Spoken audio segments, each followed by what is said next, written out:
ano, bem-vindos à nossa sexta aula de Ciências do projeto Nas Ondas da Educação.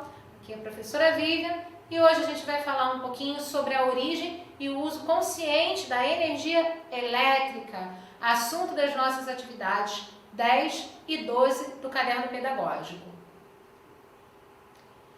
Para a gente começar a falar de energia elétrica, a gente tem que entender de onde a nossa energia vem. A energia elétrica que a gente consome nas nossas casas, escolas, nos hospitais, enfim, em todos os ambientes em que a gente costuma estar, a maior parte dela no Brasil é produzida em usinas hidrelétricas.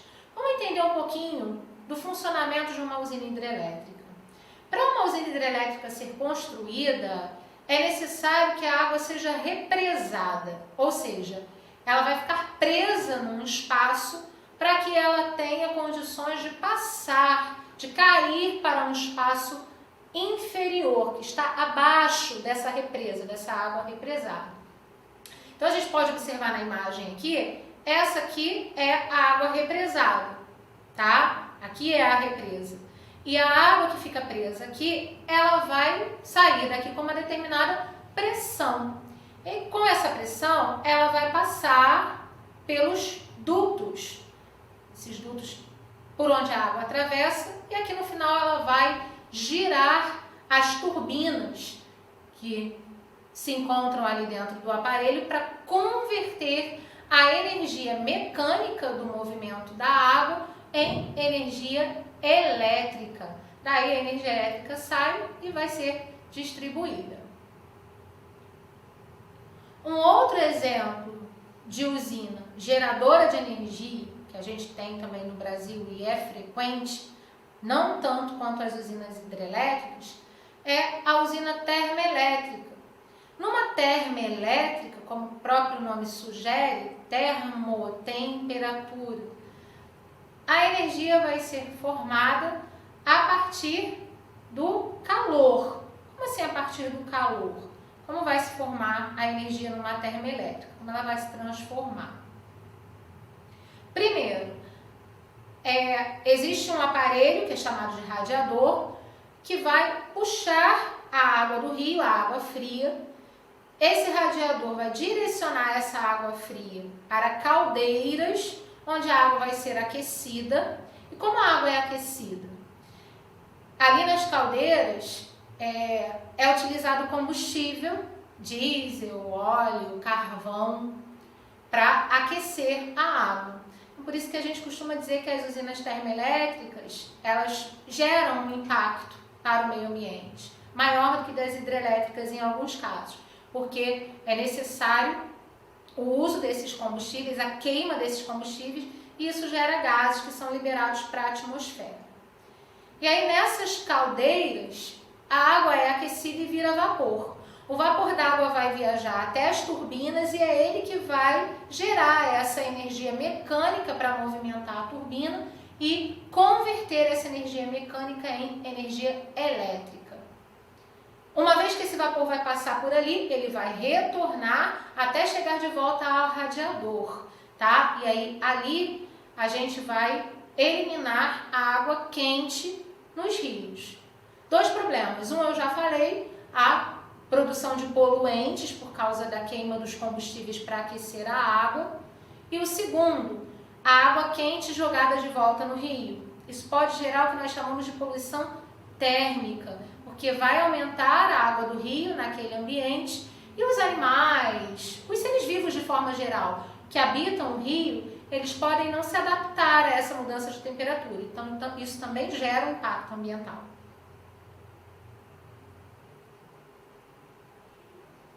Aí nós temos mais dois exemplos de mecanismos de geração de energia elétrica.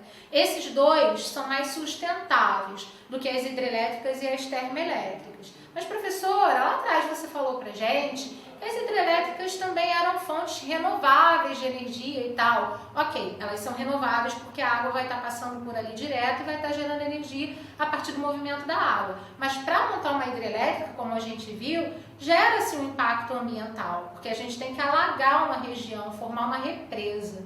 E aí, por que a energia solar e a eólica são melhores? A solar, primeiro, vai aproveitar o sol, a luz do sol. Essas placas que a gente está vendo aí em cima do telhado da casa, elas vão transformar a energia luminosa do sol em energia elétrica. Então, bastou abrir um solzinho ou até mesmo só a claridade que as placas fotovoltaicas, que a gente chama, elas já vão estar ali convertendo a energia luminosa em energia elétrica. E no caso da energia eólica, a força dos ventos vai gerar a energia mecânica necessária para ser convertida em energia elétrica. No Brasil usa-se muito pouco a energia solar, embora a gente tenha um território de dimensões continentais, porque é caro.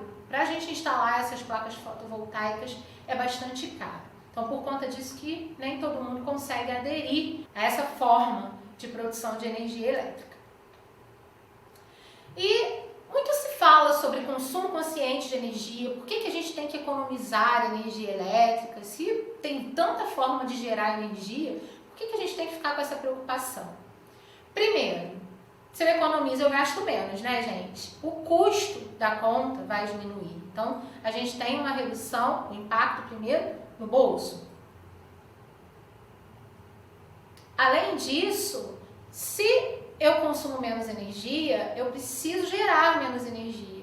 E aí, isso faz com que o governo não tenha que investir tanto na produção de usinas, na construção de usinas, para gerar energia elétrica. E aí os recursos do governo podem ser distribuídos para outras áreas, como educação, saúde. Além disso, a redução do uso dos recursos naturais.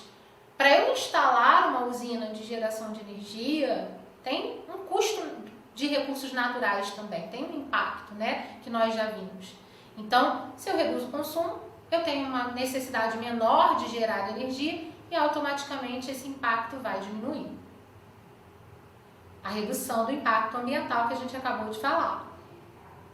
Redução da poluição, né? Acabamos de ver, por exemplo, as usinas termoelétricas, como funcionam, elas geram resíduo, elas poluem a atmosfera, elas podem causar o que nós chamamos de poluição térmica. Então, sim, acontece uma redução da poluição quando a gente economiza energia.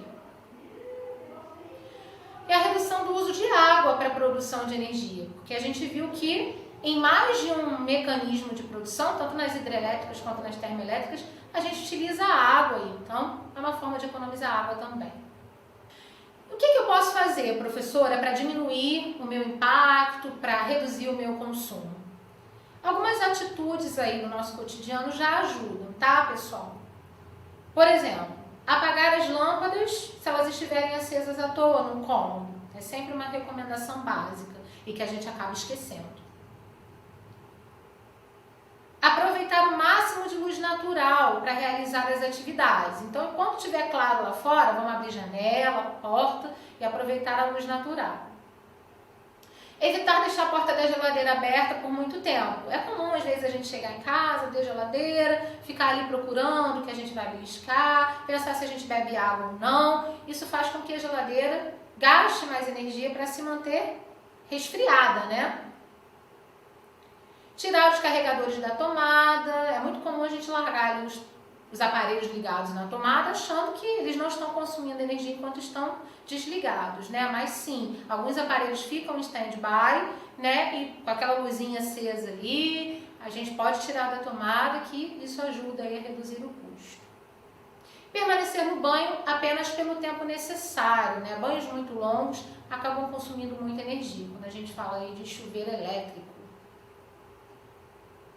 A maior parte dos aparelhos hoje que consomem energia, não apenas a energia elétrica, eles vêm com esse selo aí, selo Procel ou selo Inmetro.